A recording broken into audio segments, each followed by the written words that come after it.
Hello everybody, good evening and welcome to the United Stand. This is your latest Manchester United news and transfer news as Erik ten Hag takes his first training session with the players. Manchester United's transfer struggles continue and Erik ten Hag's job in the transfer window just got a hell of a lot bigger. Lots to talk about tonight. I've got a bit of an update for you on De Jong, Antony and Eriksen as well, coming in from a couple of outlets, and also Lisandro Martinez, which we'll hit early because that's the topical stuff.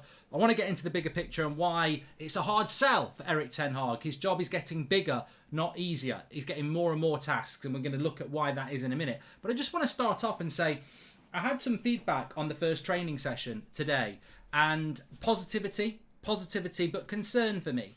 Positivity is that they've got loads of players smiling. There was some feedback that players who didn't need to be there till 10 and could go home at 3 were there at 9 and train till 4. And, you know, everyone's buzzing and everything like that. And I'm like, hold on a minute. It's going to take more than certain players turning up early and staying late for the first few weeks of a new manager's reign.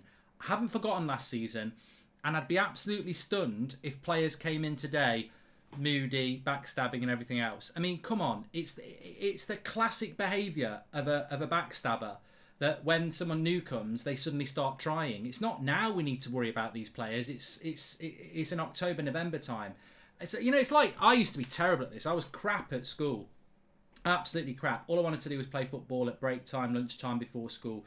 But to be honest with you, when we used to go back after the 6 weeks holidays, I used to do my homework, and for the first 7 or 8 days, I'd be really good. Because it was a novelty. Oh, I've got homework. And then by the second week, I'm watching Grange Jill eating a bowl of cornflakes before I go out and play football. So, look, I'm not going to be impressed by, oh, everyone's really trying. Like, they weren't trying last season, were they? There's a long way back for some of these players. And also, the thing that makes me fearful is how many of these players... It's in Manchester United's interest to get the press to hype up these players in relation to their effort, because their morale is on the floor. And Gary Neville pointed this out last year. Manchester United actually employ somebody who analyses the mood themes of players against fans. So they'll be working really hard on how we make this player popular. How do we make this player popular? How do we make this player popular? I said it today. This Harry Maguire story about Barcelona, I don't believe it for 1 second. I actually think it's about making you subconsciously think that Barcelona would want Maguire. So you start thinking, oh, maybe he's not that bad. But we'll get into all that in a bit. My concern about United is that they're not going to do the transfer business we expect, and we're going to get subconsciously conned into Ten Hag can turn shit into caviar. You know, basically, that's what worries me. I look at those players today, and Donny van der Beek, I think, feels like, you know, I don't want to use the cliche, but Donny van der Beek, to me, seeing him smiling, he feels like a new signing. He's not a new signing. Bloody hell, I'm not saying we don't need to spend any money. He's the only player I'd go that genuinely feels like a new signing, because Ollie never bloody treated him like a new signing, so it feels like we're actually getting a manager who knows how to use him. Everybody else, I mean, they're on thin ice, aren't they, really? I have to say, I'll be really disappointed in Edwin van der Sar if he sells to Arsenal ahead of us over the coming days. Let's hit some topical stuff, and then I'm going to talk about why Erik ten Hag's job suddenly has got a lot bigger. So, thanks for that from Paul. Get involved as usual. So, let's hit you some topical stuff. First of all, Ajax holding out for 50 million euros, which I think is about 40 million pounds for Lisandro Martinez. This is really, really difficult, and I don't think that Erik ten Hag ever expected this to happen. I really don't think he expected this to happen. I think he expected with Ajax players that he'd get what he wanted. Now, he didn't want Lisandro Martinez. He wanted Timber and Antony. He's now in a position where he's probably not going to get Martinez or Antony because the club have been too slow in getting transfer business done.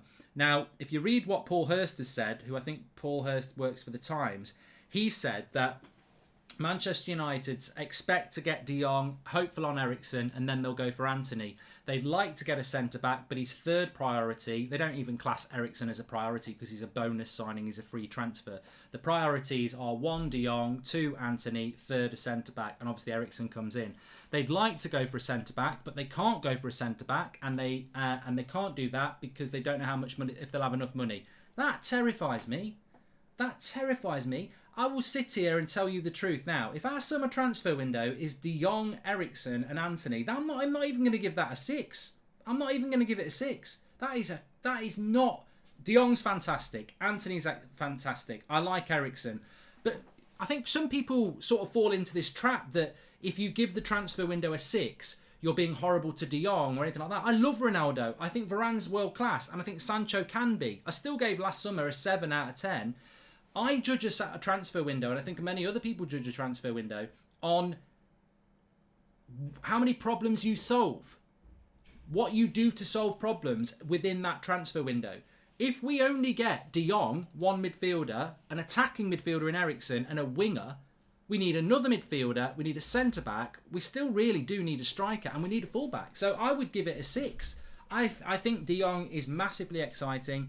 I think Antony is massively exciting. But if we only spend money on Antony and De Jong and get Eriksen on a free transfer, I'm sorry, I'm not blaming Ten Hag. I'm going to lose it with the board. I think it's an absolute joke. That wouldn't even be as good as what Arsenal, Spurs and Chelsea are going to do. Forget what Man City and Liverpool are doing. Like, that is abysmal. And you know what would terrify me about that? This is his first season in charge. If they're only spending on 2 players in a manager's new massive rebuild first season, imagine what is going to happen next summer. Like, that would be abysmal. So I'm a little bit worried by that story from Paul Hurst, that we're not looking at a centre-back seriously at the moment because it's a third priority and we might not have enough money left. I mean, bloody hell, it does worry me, I've got to be honest. But obviously, it feeds back into the Lisandro Martinez story that came out from Mike Verwell this afternoon, that Arsenal are actively bidding for Lisandro Martinez. We're not. We're not actively bidding because we're not even on third signing yet. We're doing it one at a time. We're still on De Jong. We've not even gone for Antony. So the realistic thing is, I think Ajax will do a deal with Lisandro Martinez. And forget that then. We ain't getting a centre-back out of Ajax. We'll have to go for Pau Torres. Do you think loaning Ahmad to Ajax and buying Antony would be a good deal? Ahmad gets to develop and Ajax get a replacement for Antony. I think that's a great idea, Tay. I'd thought about it, but you can have it. I think it's a great idea. I think it is. I think even Palestri going there would be a good idea because, look, I wouldn't be overjoyed with Ahmad going to Feyenoord or something like that. But if you go to Ajax, you're going to fight for a title and you're going to play in the Champions League. So I think that would be a good move, and it might be a move that suits. And look, you know what? I like Ahmad. You like Ahmad. It's pure potential. Maybe Erik ten Hag doesn't rate him, so it might be a good idea. We can get Torres cheaper than both Ajax centre-backs, and he's much better than both. That's the deal we should be looking at, but let's be honest, the centre-back isn't coming in. And that's my concern, Sean. I was actually thinking about this tonight. I was like, you know what? We've messed up with Ajax. I feel sorry for Erik ten Hag, but we've messed up there. And you've got to call it out. United are going to spin this like they always do. They're going to start saying things like, you know, this was the transfer window we always planned. It's very obvious the transfer window hasn't gone to plan at all. It hasn't. I mean, De Jong is the plan, Antony is the plan, but they've both taken longer than they wanted, and it's cost them other signings, and it's costing them more money now. But I was actually thinking that tonight, you know, if Martinez does go to Arsenal and Timber stays at Ajax, which is highly likely if that happens, and we go for Torres ain't a bad player. The reason I wanted Timber is because I know it's the player Ten Hag wants. And if we get... The problem with Torres is I think he's a good player and I think he would work at United. And I think a lot of you would be excited by it. But the problem with it is, and you've got to call this out, did Erik ten Hag say he wanted Pau Torres as his number one choice centre-back? No, he didn't. He wanted Timber. And we've given him Torres. So we're giving him option B or C, aren't we? And also the problem with that is that he's never worked with Torres before. So when he brings Pau Torres in, he'll have already been trained. You know, maybe Maguire and Varane start because Pau Torres is brand new and he doesn't know anything about him. He's got to get used to the system. Whereas if you bring Timber in, he knows he can drop him straight into the team because he knows everything about him and he plays the system he wants. Surely United now know how much cash is left after Frankie de Jong, give or take, says Michael Neal. I think they've got to sell to buy as well. I think we've said this before. James says, if our summer is Frankie de Jong, Anthony Eriksen, can you think of any clubs who have had a worse transfer window than us? None of our problems actually solved.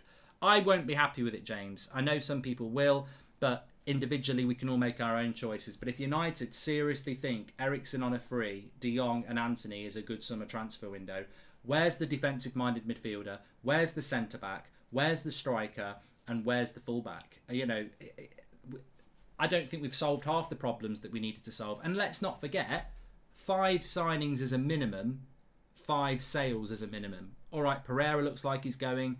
De Jong and Antony are signings. I don't really class a free transfer as a signing, to be honest with you. Would you rather get Torres or De Ligt, says Dejan? I'd be tempted to go with Pau Torres, to be honest with you, on price. I think that Pau Torres would be 30, 40 million cheaper. I think De Ligt will go for a lot of money, to be honest. Yeah, I think he will. So, look, I think the centre-back situation, there's a lot of United fans want us to jump in and get involved in this battle with Lisandro Martinez and Arsenal. I think we need to face up to the fact that United are going to try and convince all of us that De Jong's the signing of the summer and everything. And I think in many ways he is one of the signings of the summer because he's a fantastic player. But it comes down to, should Manchester United, in the situation they're in, be buying a marquee signing on his own and going, look at what we've done? I don't mind getting De Jong. I think he's a fantastic player, but I want three or four other players as well. I think De Jong's fantastic, but I want 3 or 4 other players as well. If I was in charge of Manchester United and they said, look, we can get you De Jong and a couple of others, or you can get 5 or 6, I'd say I want 5 or 6. Because there's 5 or 6 holes. De Jong can't solve 5 or 6 holes. But I think Arsenal are going to really lose an Ajax centre-back for us. And let's not forget as well, we do want Lisandro Martinez. We're just not in a position to go for him. And that'll be the second signing that we miss out. Because Malakia at Feyenoord is a player that Erik ten Hag definitely wants, but he can't buy. And I'll explain this for you, right? So, Erik ten Hag's priority signings, Frenkie de Jong, Darwin Núñez, who's gone to Liverpool, Frenkie de Jong, Antony, Timber, Malacia, Dumfries. They're all players that he likes and wants. He knows he can't get all of them, but they're all players. Those 6 players are what he wants. So Darwin Núñez has gone to Liverpool. We spent all summer on Frenkie de Jong. We should still get Antony. Timber we're probably not going to get. Malacia we're not going to get. And Dumfries we probably won't get. Timber, Malacia and Dumfries we're not going to get because we're too slow with the other deals. Because United are doing one deal at a time. Didn't get Darwin Núñez, De Jong. Get De Jong, go for Antony. Got Antony, go for your centre-back. The problem is, we're so far behind because we've been spending so long on De Jong. You can't go and get Timber or Lisandro Martinez because one of them's gone to Arsenal and one of them's going to stay now. You can't go and get Malacia because he's already gone to Lyon. He hasn't actually gone there yet, but you know what I mean. You can't go and get Dumfries because he's probably signed for somebody else. So it's that speed of transfer that's causing the issue here, and it's a hard sell for Ten Hag when he can't actually get the players he wants. Mark, we were more than willing to sign to United, but your board was awfully slow. Martinez will be 50 million, and I can see Antony leaving for 60 million, says Thomas. And surely United know how much. We've done that one as well. So look, that's where we are at the moment. Manchester United, Frenkie de Jong. They're going to. 2 things will happen with United over the next 2 weeks. They'll sign Frenkie de Jong and they'll make a massive deal of it, and we'll all fall for it because, let's be honest, we fall for it every time. We always go, oh my God, what a player, get the shirt and everything. I'll do it, you'll do it, we all do it. We all do it, and United know we'll all do it. We'll break the internet on de Jong. As much as I want to go as soon as de Jong's signed, get on to the next one, I know what'll happen. They'll hype that up for ages. And also, they'll keep hyping up alongside De Jong. Oh, look at Rashford. Look at Donny. Look at Brandon Williams. Look at Sancho. Look at Martial. Look at Eric Bailly. Look at Phil Jones. Because they'll start trying to use the positivity of this signing for everything. De Jong solves the whole transfer window. De Jong brings all the crap players and makes them better. And that's what United will do. They'll just use all the positivity of De Jong to make crap players like last season feel like they're good again, and to make the transfer window feel like it's a good transfer window just because we've signed De Jong. And that's what I fear is going to happen over the next couple of weeks. Do you think Erik ten Hag can build with our current team, says Nat? Well, look, this is the great thing for me. This is a really good point. So I just want to go through something. Hard sell. This is why Erik ten Hag's job suddenly got a lot harder. I believe that by the week, his job is getting harder. And the reason for this is, if you go back to the middle of May, we're all utterly fed up with this team, aren't we? We're absolutely dreadful. And the only positive we've got is Erik ten Hag is going to be our manager. He wins the title with Ajax. The very next day on the Monday, he's in Manchester for 2 weeks, sorting things out. He hands in his transfer list of what he wants. He has discussions about players that he's happy to let go. And he goes on his holiday. comes back from his holiday. He's not got anybody off the transfer list, and nobody's been sold who he says he can go. So he finds himself in a position where he's training players that he doesn't want, and he hasn't got any of the players he does want. So his job is suddenly harder than he thought it was going to be when he started training this team. He thought he'd have some new signings, and he thought we'd have sold some of the players that he'd agreed to let go. On the list of players that he'd agreed to let go, certainly Wan-Bissaka, Anthony Martial, Brandon Williams, Eric Bailly, Phil Jones, and Dean Henderson, and a few others. And as we know, the players that he wanted in, Frankie de Jong, Timber, Anthony, and if those three were in, can we go and get Malacia and, whoever else? So his job is harder than it was 6 weeks ago. And United have this great ability. United's board and the Glazers have an amazing ability of making a manager's job even harder than hard. I mean, this was a very hard job when Erik ten Hag took over in the middle of May. His job is even harder at the end of June because the things that he would have expected to happen haven't happened. So he's now in a position where he's looking at that team and he's going, right, what do I actually do with some of these players? Because I've got decisions to make. And I just want to give you an example of it here. Did you know that next season, Luke Shaw, Marcus Rashford, Cristiano Ronaldo, Fred and De Gea are out of a contract? They've all got a +1, but a +1 doesn't solve a problem. Because actually, it means next summer, they've got 1 year left on their deal. You either sell them or they're going to run their contract down. So there's 5 players there. Luke Shaw, Marcus Rashford, David De Gea, Fred and Ronaldo. Now, Ronaldo probably will go next year, to be honest with you, but there's still 4 players you've got to make a big decision on. And you've probably got to do it before next summer. You've then got people like Chong and Dalot, who are completely out of contract next year. Like, Dalot is out of contract next year. Chong is out of contract next year. They are gone, basically, for nothing. So what do you do with them? Are we going to sell them this summer? Can we sell them this summer?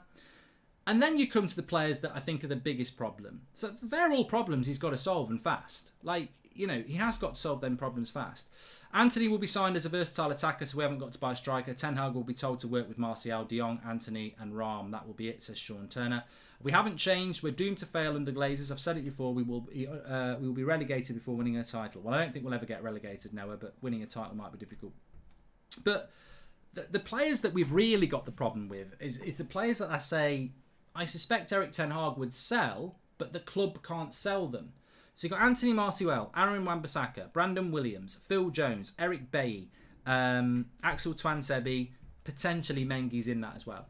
I can't believe we're giving players who down tools against our biggest rival, Liverpool, a third opportunity. Second was under Rangnick, says Tishy.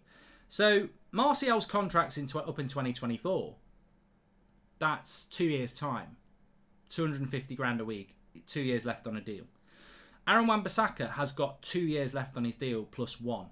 I don't know what Aaron Wan-Bissaka earns, but he's basically got 3 years left on his contract. Brandon Williams, contract till 2024 as well. So Brandon Williams, Aaron Wan-Bissaka, Eric Bailly and Martial have got 2 years left on their deal. So they're comfortably earning good money for another 2 years, which makes them a hard sell. You've then got Phil Jones, who's got 1 year left on his deal with an option for a further year. I mean, how he's... I don't know. Tuanzebe's got 1 year left on his deal with no option of a further year. So you've got to make a decision on Tuanzebe this summer. Are you keeping him? In which case you've got to give him a new contract. Or are you going to move him on with 1 year left on his deal? Tenan Mengi's got contract till 2024 with an option of another year. So this is what I mean about Erik ten Hag. He's given names that can be moved on. And then he's come back to train and they're not been moved on. So he's now got this decision to make about, well, are my fullbacks for next season Luke Shaw, Telles, Wan-Bissaka and Dalot? And I wanted to mention the fullbacks purposely because he ideally would like Dumfries and Malacia, a right back and a left back. And how are we giving a manager an opportunity and a real chance? And people can call it moaning, but actually I'm not moaning, I'm defending the manager. Like, this manager would like Malacia from Feyenoord and Dumfries from Inter as right back and left back to challenge Luke Shaw and Dalot. He's probably going to have to go into the new season with Telles and Wan-Bissaka because we can't remove players. His job is getting harder. And we are making it harder. If you walk into Chelsea and you're a new manager, doesn't matter You don't even need to be a new manager, actually. They're doing it with Lukaku, and Tuchel bought him. But if you're at Chelsea, traditionally, if you're the new manager and they say, he's not for me, they don't say, well, we spent £80 million on him 2 years ago. They get rid of them. Because they don't want to be in a position when they sack the manager where they can be accused of not giving them a fair shot. United, what we do is we get a new manager in. We say, oh yeah, it's going to be great. It's a new United. And then we get them to use the shit that they can't sell. Like, I think the fullback is the best example of them both. So he wants a left back and he wants a right back. He'll probably get neither because we can't sell Wan-Bissaka or Telles. So he has to use Wan-Bissaka and Telles and Shaw and Dalot when really he wants a new left back and a right back. So a manager that plays a very distinctive style of football and has a very clear idea of the players he wants in them positions doesn't get either and has to work with Ollie's mistakes, Van Gaal's mistakes and Mourinho's mistakes. Like, I've said this so many times, Erik Ten Hag might be a master, I don't know what you call somebody who's good at puzzles, right? Jigsaw puzzles, he's brilliant at them.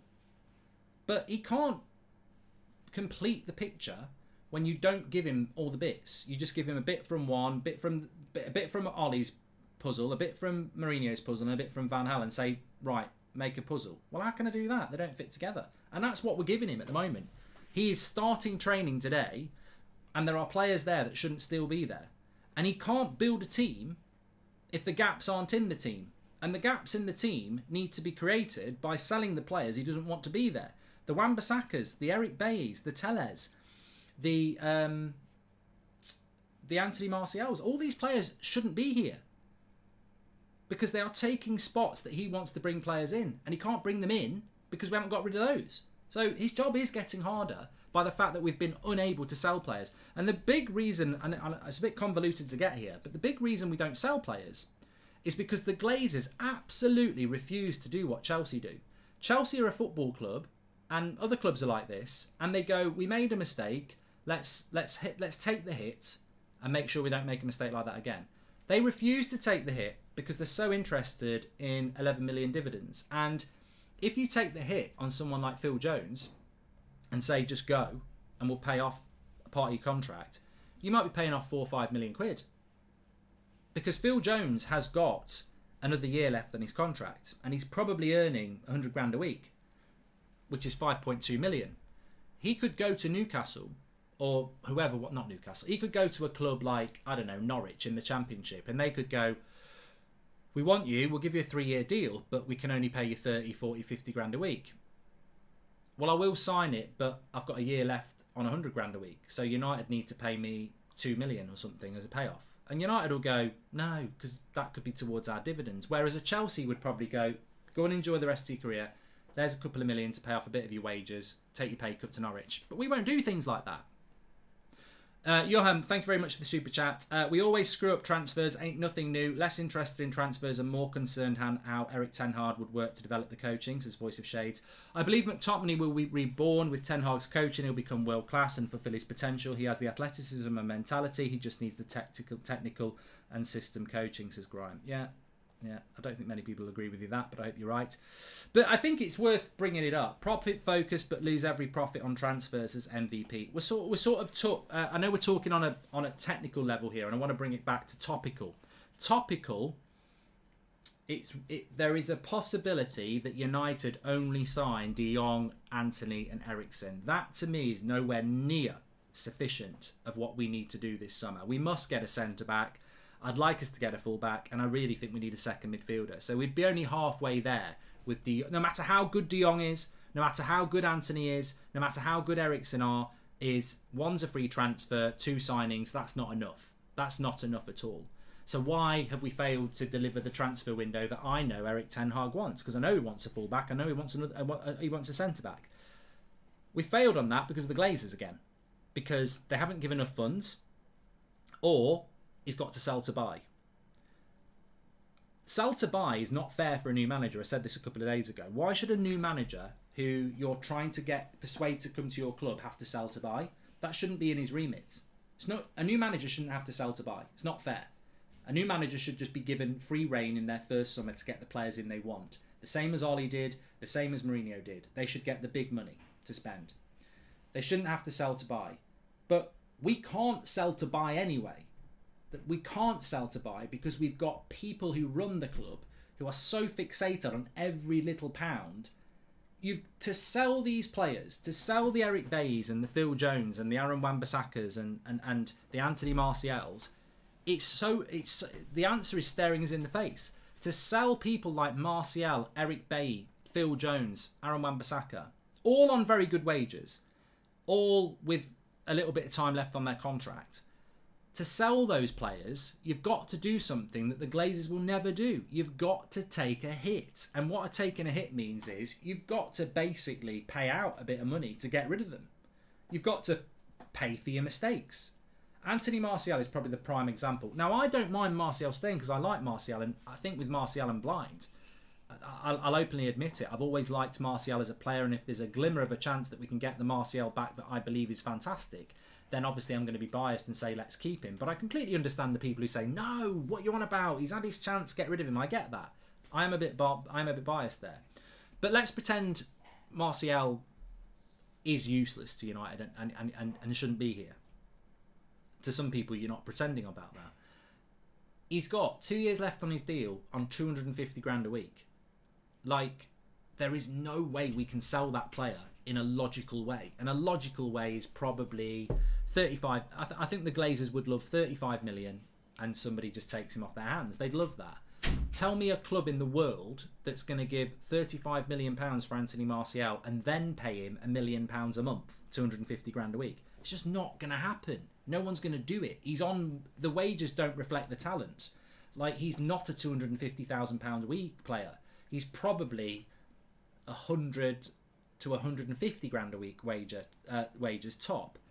So no one's going to pay him them wages. So United have got to... Look, I'm using Martial, but you can apply this to Bay, Wan-Bissaka. It's the same principle. To sell a Martial or a Bay or a Wan-Bissaka or a Phil Jones or an Alex Telles or whoever, to sell a player like that, no one's ever going to pay them their wages. So, I don't know. Leon come in. I mean, Leon probably couldn't afford it. So, I don't know. Everton come in and say, we'll take Anthony Martial. We'll give you 30 million quid, but we're not going to pay his wages any more than 125 grand a week. So Martial goes, well, I'm not taking a 50% pay cut when for the next 2 years I can earn 250 grand a week. So United have to basically say, right, we'll take the 25 million and we will pay you, Tony, what I don't know, what's if they're going to give you 125 grand a week, that's half your 250 grand a week. So what's that? 125 grand a week is 250, 500 grand a month, 6 million a year. We'll give you, we're not going to pay you full wages for 2 years. All right, Everton give us 25 million. We'll give you 8 million to cover your wages for the next 2 years that you're going to lose at Everton. You have to do that. And people go, oh, don't do it, don't do it. That's how we sell these players. We have to acknowledge there's no future for them at the club, and we have to acknowledge the mistake and pay for it. What we can't keep doing is bringing new managers in and leaving them the problems of the old manager and saying, you can't have a centre-back because you've already got loads and we can't sell the crap ones. Like, you've basically got to say, Eric Bailly, we've got an offer for you of £12 million from Villarreal.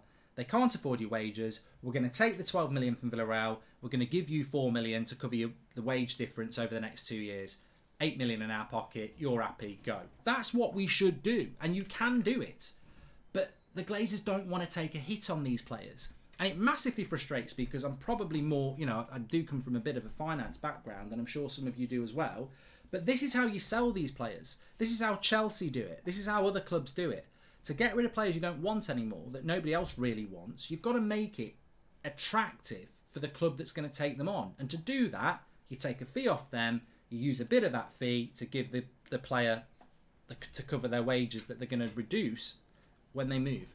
Mark, our under-23 player of the year is literally a left-back. Why can't we integrate and develop him and sell Telles, says Elijah. Because it's the same as everybody else. To sell Telles, you've got to have a CEO, a director of football, and an owner that basically agrees we need to remove these players. No matter what happens, we need to remove these players. And we don't have that mentality in the club because it's all so bloody corporate.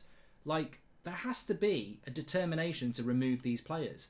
But United's problem is, and we've seen it time and time again, £25 million was on the table for Lingard last year. We said no. We've had offers for people like Pereira that will be more than we end up selling him for because we have these weird obsessions with what a player's worth. But look, we could talk about those finances all night. What I really wanted to say was that, welcome to the Members Club, Jay, by the way. What I really wanted to say is that Erik Ten Hag's job is really hard at the moment. Really hard. And I think it's harder than it was when he took over because he would have expected us to move some players on. He's now having to train them and use them next season. And the prime examples are the fullbacks. He wanted a left back and he wanted a right back and he expected us to sell at least 2 or 3 of them. Brandon Williams, Aaron Wan-Bissaka, and probably Telles. We've sold none of them. So therefore he's got to take them on tour and therefore he's got to use them in the Europa League and the Carabao Cup and he's got to use them in the first team in the Premier League. So he's having to use players he doesn't want to use because the club's terrible at offloading players. And they're terrible at offloading players because they don't want to sell players and, you know, basically pay them off to leave. But in the long run, it's great. Like, if I could go to Erik Ten Hag and say, look, Brandon Williams, Axel Tuanzebe, Phil Jones, Eric Bailly, Alex Telles, they're all gone. I've got rid of them all. Didn't really make a lot of money off them, about 20 million all in, but we've paid them off and they've all gone. And we've got 20 million from it. All right. Ideally, we would have wanted 50 million from it, but 20 million from it. They're all gone. Those spaces are available. Let's move on. Let's move on. But United won't do it. It's very disappointing. Even at the car booth sales values, how much can we fetch from selling Tuanzebe, Bailly, Jones, Chong, Palestri, Ahmad, Williams and Pereira? Yeah, I mean, looking at it, it's a great question. So I would imagine that for Tuanzebe with 1 year left on his deal, you might get 10. I think Chong, with 1 year left on his deal, you might get 10. If we said 15 for the two, it's 15. So 15 for Chong and Tuanzebe with 1 year left on the deal. 7.5 each, whatever. We might get a little bit more. Let's say 15. Chong and Tuanzebe. And I think both should go. So 15 for those two. Obviously, Pereira is going to bring in as about 8, isn't it? So that's 23. Brandon Williams, I think, easily 10. Maybe a little bit more. So that's what, 33, maybe 35 if you get 12. So 35 million off those 4. Eric Bailly should be another 10, 45. And then, you know, Phil Jones you're not going to get much for. So 45 million, that's not bad. That's not bad off those lot. Maybe you sell Mengi for 5, 50 million. And then you've still got Wan-Bissaka who, I mean, look, I heard a rumour, and I have to be very careful because at the end of the day I'm very tired and I have conversations with people. And some of them say you can say it, just don't name me. Some of them say please don't let this out because they'll know where it's come from. I'm thinking this story might be one of those ones. Shit. I think this might be one of them stories where I've been told not to say something about it. But I think I can. Well, I can't. What I will say is. What I will say is, right, there is a fullback at Manchester United that we want to sell, where if I told you what the offer was, you would go, why didn't we respond to that offer? And it was a good offer. It wasn't what the club would want, but we would go, that's a bloody good offer, take it. And United didn't. And that's in the last 12 months. It might be more recent than that. So we're very bad at selling because we hold out for silly prices and think that people will pay them. And the reality is we then end up being stuck. But I think the most important thing is that in all the hype, and look, we're going to sign Frankie de Jong very, very soon. I think there's a great chance we're going to get Eriksen. I really do. I'm standing by what I was told last Wednesday, that if you were going on a percentage, you go very high with Eriksen. I think we're going to get Eriksen. I think we'll get de Jong very, very soon. And that's a positive. And everyone's back in training smiling, and that's a positive. But I'm telling you now, behind the smiles, Erik Ten Hag's job is harder than it was when he took over. Because he's got a raft of players he didn't think would be here. And he's got no players that he thought he would be here. And even if he gets De Jong and Antony and Eriksen, he's still expected to have another 3, a centre-back and a full-back, and potentially a striker. So, and I still think he needs another midfielder. So his job is hard. It's a hard sell for Erik ten Hag at the moment. And doesn't mean we're not going to have a decent season. Doesn't mean we won't be a lot better next year. But we shouldn't be making his job harder. We should be making it easier. And the people who are making it harder are the same people that make everybody's job harder. We've said this for 9 years. Every Manchester United manager we've had has had the same problem as Sir Alex. They're fighting with one arm tied behind their back. And Sir Alex was fighting with one arm tied behind his back with the Glazers. And if you're not old enough to remember that, I'm sorry, he was. And that was the genius of Sir Alex. He still won things with one arm tied behind his back. And some of you might not be old enough to remember. Some of you will be plenty old enough to remember. But you'll remember some of the transfer windows under Sir Alex, post-Glazers, where we used to hear about no value in the market, where you thought we were going to sign Vidal and we were never in for him. Like, we never seemed to buy him. And this goes back to Sir Alex. We've never, probably since Carrick, solved our midfield problem. And when I say midfield problem, Roy Keane being kicked out at the end of his career was a massive issue. We got Carrick and it worked. And Scholes managed to play on for bloody ages, so it really worked. We've never... This was a problem under many Sir Alex Ferguson transfer windows from probably 2008 to when he retired. We never went and bought that midfielder that we needed, and it's never really happened since. We've tried a few times, to be fair, if you think about Schneiderlin, and there's been a couple of others, but we've always made, under the Glazers, it very hard. And people forget, because Sir Alex was so great, he did have to come out a lot talking about lack of value in the market and, you know, we don't need this player when we do. And again, unfortunately, I do have fears that we're already getting hints that we might be treating Ten Hag like we treat every other manager, where it's very clear that he's got one arm tied behind his back. And some would say, well, what do you mean he's got one arm tied behind his back? And there's two very clear examples of this to be concerned about. One of them is we're shit at selling players again. And it's not just about selling players to raise money, is it? It's about selling players to create space in the squad. We've already got a 25-man senior squad. Even with 5 people walking out the door, Pogba, Lingard and co. We've still got a senior man squad of 25. That's too heavy. It should be 20 so that you can bring 4 or 5 players in and take it back up to 25. That squad's too big. I know it, you know it. It's not being put out there publicly. He's got to sell to buy, and they've not sold anybody. And then when you get someone like Paul Hurst, the journalist with the Times, coming out and saying that Man United would like a centre-back, but it's a third priority, and they haven't got their first or second priority in yet, and there might not be enough money for a centre-back, you then start to worry that it's not just the sales, it's the fact that we're only going to get Eriksen, De Jong and Antony. That's not good enough, is it? It's not. So, yeah, lots of positivity. Everyone's back in training and smiling. There will be positivity, and I guarantee you, Erik ten Hag will come out and say, the club have given me what I wanted. Ollie said that. Mourinho said that at times. It's the party line. But it's very clear to me at the moment that Ten Hag's job is harder than when he took over 6 weeks ago. And it's whether United, over the next 6 weeks, can make his job easier again. And time is running out.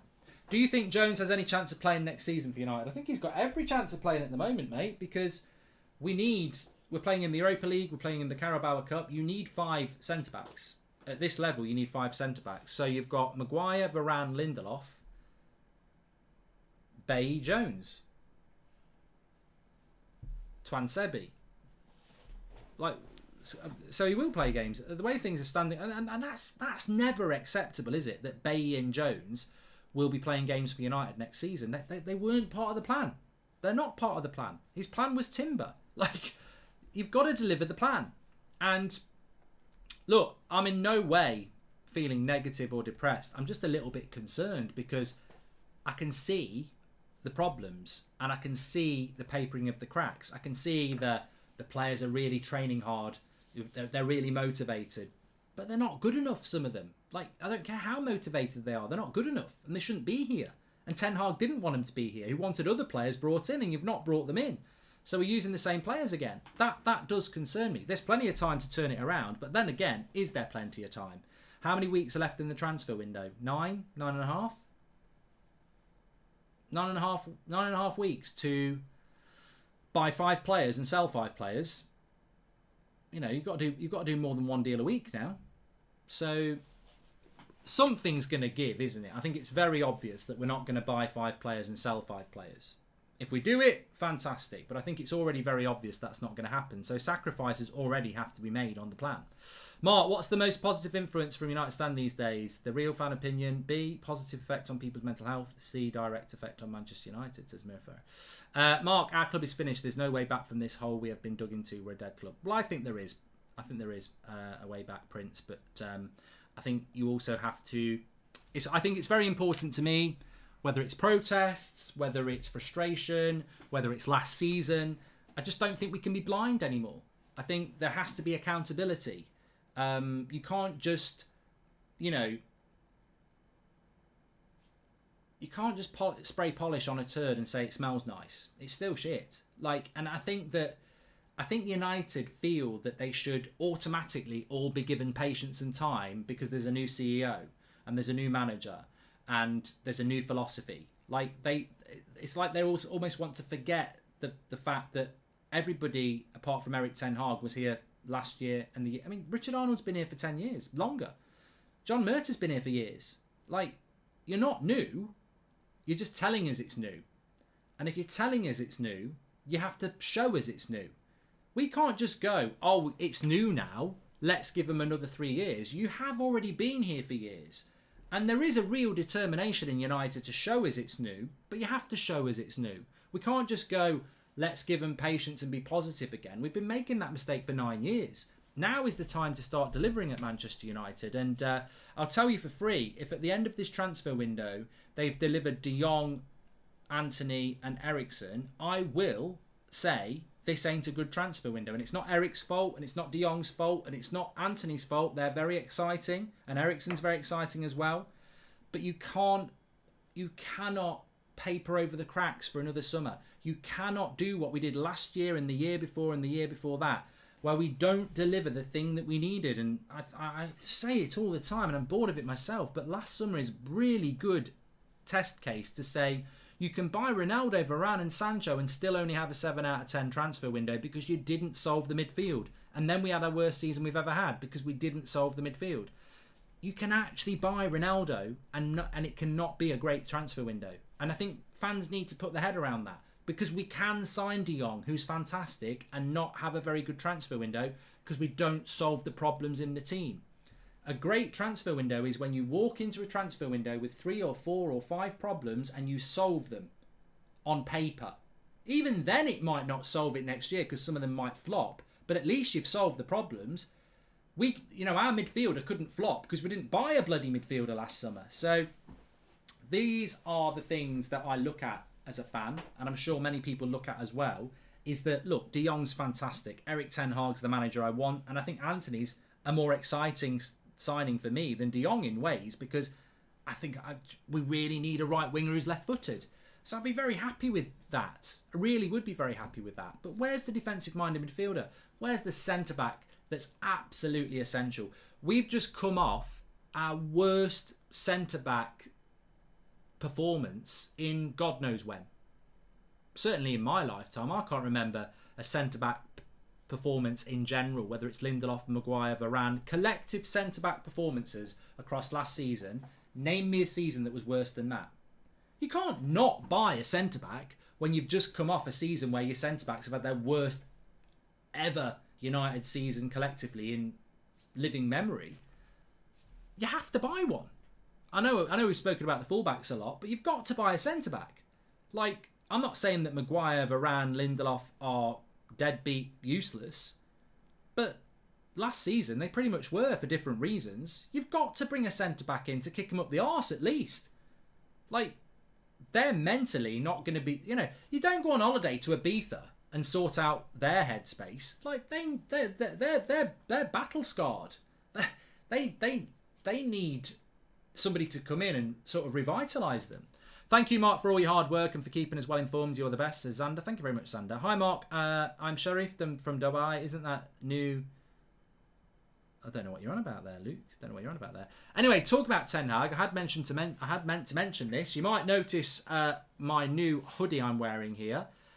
We do ship these worldwide. They're part of our United Stand merch. And if you want to get one for the new season, the link's in the chat or just go straight to United Stand Shopify or type United Stand Shopify on Google and it will take you there. We've got lots of designs. We do ship worldwide. And yeah, it's nice. It's nice. And you know what? This guy, he ain't the problem. He ain't the problem. And we do need to back him. And I think, somebody said at the start of the show, it's water off a duck's back to me. Stop moaning, Mark. But I'm actually moaning because of Erik ten Hag. I'm moaning because I know the media will turn on him. I know players will turn on him if certain things happen. And I'm actually not moaning. I'm actually trying to defend our new manager who's only just started, because I can see the same things happening to him that happened to Mourinho, that happened to Van Gaal, where you don't get a signing you really want. And sometimes you don't even get that. So you want a centre-back, you don't get a centre-back, or you want a centre-back and you get your third choice centre-back. Where you want full-backs and you don't get them because they haven't sold the players that you told them to sell. These are things that are not fair on the manager. And what always hits home is that we can have these conversations in June, July and August because the transfer window's open. The minute that transfer window closes, you start playing games. And very rarely do people use the words Richard Arnold, CEO, John Murtagh, Director of Football. It's very much the manager on his own against everybody then. Because when you lose a game to Everton, it probably is because the Director of Football didn't get you the players that you wanted. But the reality is, fans, media, everybody will go, well, he shouldn't have picked Mctominay. He should have made a sub there. Soon as the season starts and the transfer window closes, we can pretend all we like, but it's the manager that's in the firing line. And that is why I am being very vocal now, because I can see a scenario where Ten Hag is going to get stuck with players he wanted sold and without players he wanted bought, going into his first season, vulnerable to bad performances and losses because we didn't solve those problems out. And I think that's worth calling out, because I know for a fact that he wanted a centre-back, a midfielder, a striker, a full-back and a winger. And if we only buy 2 or 3 of those, we've let him down. I also know for a fact that he wanted 5 or 6 players that were training today out of the club, and they're still there. Actually, 1 or 2 of those probably haven't come back training yet, to be fair. So, you say take a hit. Did we do this under Van Gaal, Raphael, etc. sold, and since been like not doing that again, says Ray. We did have a summer where we took a hit. We took. In fact, we did it worse than we probably should have done. The one I can think of was it Hernandez, Van Persie, Nani, Raphael, and Johnny Evans all went for under 20 million. I mean, that was a massive hit. That was actually a stupid hit because most of those players were still in their 20s. Johnny Evans, I think at the time was 26. I think Nani was still late 20s. Raphael was probably early 20s. Van Persie was obviously into his 30s at that point. Chicharito would have been in his 20s, and we sold them all for under 20 million quid. So we have done it in the past. That's probably why we don't do it now. Never do that again. Never sell a player for undervalue. United is that meme that we got 3rd place and on the podium we're celebrating like we got 1st place, as Kevin. Look, I just think, I'll always say this. Everybody, make your own mind up. Whatever makes you comfortable about Manchester United, stick with it. Because that's what makes fans the people that matter the most. Because everybody's got different opinions. But all I would say is, please have your eyes open. Please have your eyes open. Some fans, when we sign De Jong, will be saying we're going to win the league. They'll be saying we've had a better summer than Man City. Because some people are just ridiculously optimistic. All I'm saying is keep your eyes open. You can be positive about De Jong, you can be positive about Ten Hag, and you can also be frustrated with the way the club's being run still. And I'm just going to go into this eyes wide open. And I will say this as well. If we bought Timber and we bought Anthony and we bought De Jong and we bought Neves and we got Malacia, I would stand up and go, you know what? You can have 10 out of 10. We could have done it in a different way, But you've solved every problem that's realistic in the first summer. Well done. Well done. And if you supplement that by selling Eric Bailly, Brandon Williams, Twan Sebi, Alex Tellez and a couple of others, I'd go, I'm not asking for much. I didn't include Darwin Núñez in there, which would have been brilliant. I've been realistic. And that's all I and many other people are saying. Go and get 5 players in and sell 5 players from this point, and everyone will go, that's fine. That's a good new Manchester United. Well done. If they don't do that, then they've got to take some criticism, because I think it's very realistic that United can raise 50, 60 million from sales, add it to 120 million, spend about 180 million and get all those players that we've on about. But I don't know whether they'll deliver it or not. We need to hit the Glazers where it hurts. Stop buying merch and going to games, says Yef. And Mark, this is not incompetence, rather laziness and ignorance regarding selling of players, which scares me even further about the future of this club, says Scott. Look, we've already seen it today. I might be completely wrong, but my perception is this. Already today, I can see how the social media works at Manchester United. They are putting pictures of players out that shouldn't be at this club smiling and playing on your conscience to start going, they're not that bad. They're not that bad. Let's give them another chance.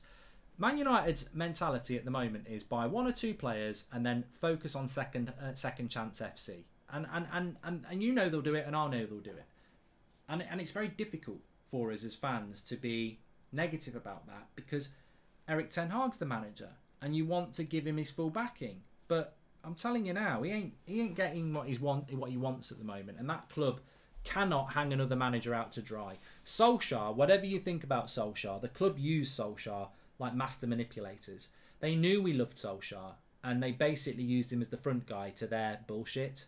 So Solskjaer would always come out, back the club, back the Glazers, and ultimately he ended up being the ultimate fall guy for them, because he protected them for years. 3 years he protected them from incompetence, protected them from bad decisions, protected them from making money out of the club. And I don't want Ten Hag to be that, but there's no guarantee he won't, because what if we did just buy Anthony and De Jong and Eriksen and we don't sell anybody? And he's got to use the same centre-backs, but he's going, I'm happy with what I've got. Like, well, we know that's not true for a start. Have we got another fall guy again? So I just think, as I said, keep your eyes open. But most importantly, understand that Ten Hag's job is harder than it was 6 weeks ago, because we still haven't sold anybody. He still hasn't bought anybody. And he would want to be really focusing on the football side of things, because that's what Erik ten Hag is. If he's a genius at anything, he's a genius football coach. He wants to be coaching the squad of players that he wants to coach. He doesn't want to be coaching players that he doesn't want and not coaching players that he thought would be here by now. And the secondary thing as well is, remember, this squad is toxic. Like, they might all be sweetness and smiles now because they've been on holiday and they think they're getting a second chance. But these players have been proven to be toxic. Some of these players don't even get on. So, you know, his job is difficult. And that's all I'm saying. It's a very difficult job, and it was always a very difficult job. The club and the board should be making that job as comfortable as possible. And at the moment, I think they're making his job harder. And they've got to work quicker to make his job easier. And that's sales as well as buys. Who's Steve McLaren? Well, I think you know who Steve McLaren is. Rash says, Ten Hag is the problem. He kept insisting on De Jong like a spoilt kid wanting a new toy. He kicked Rangnick out and now knows no one outside of Ajax, says Rash. He's always very blunt and controversial, Rash. Maybe a little bit rash. Simon says, toxic bridge. How can I be toxic, Simon, when I'm backing our manager and calling the club out that's failed us all over the last 9 years? All I'm saying is this club needs to deliver for this manager.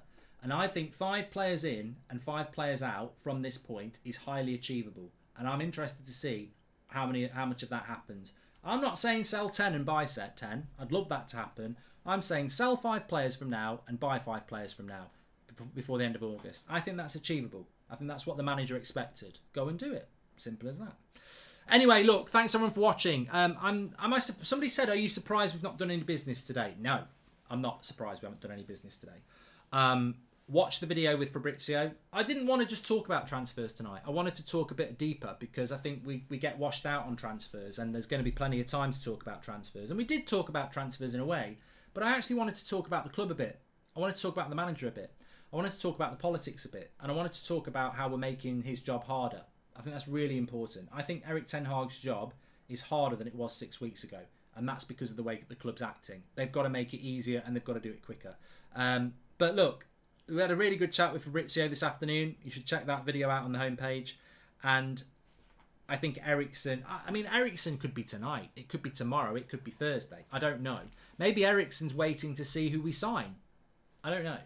I certainly think Frankie de Jong by Thursday, but it won't be holding up the shirt. It will be deal done. But everyone's guessing on that. You know, it's going to happen in the next 48 hours. It's going to happen before Friday. It's going to happen in the next 24 hours. Nobody really knows.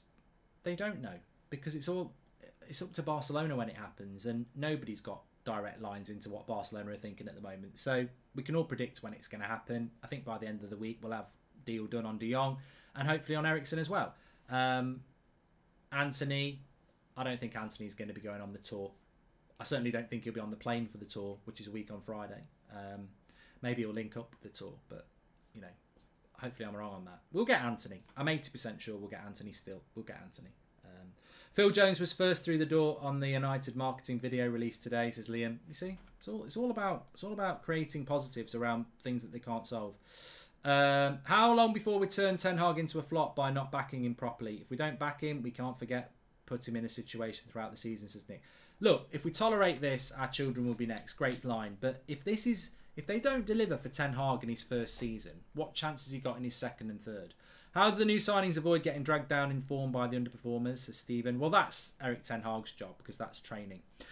Thanks everyone for watching. I've really enjoyed the show tonight. Something a little bit different, which I think we sort of need. And also, in next month, we're going to be watching games. Like, we've got to start thinking about the squaddies training and everything like that. We have got to start having those conversations again. Please do subscribe to the channel, bottom right-hand corner. Smash a like on the video. Don't forget, United Stand Shopify. It actually says it there. The link's in the chat. Get one of these. We do ship them worldwide.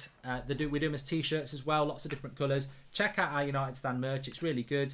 And I'll speak to you soon. And look, at some point, hopefully, I'm going to go live at 10:30 or 11 o'clock at night saying we've signed anybody. I can't believe we haven't. Phil Jones, yeah, I've done that one. Take care.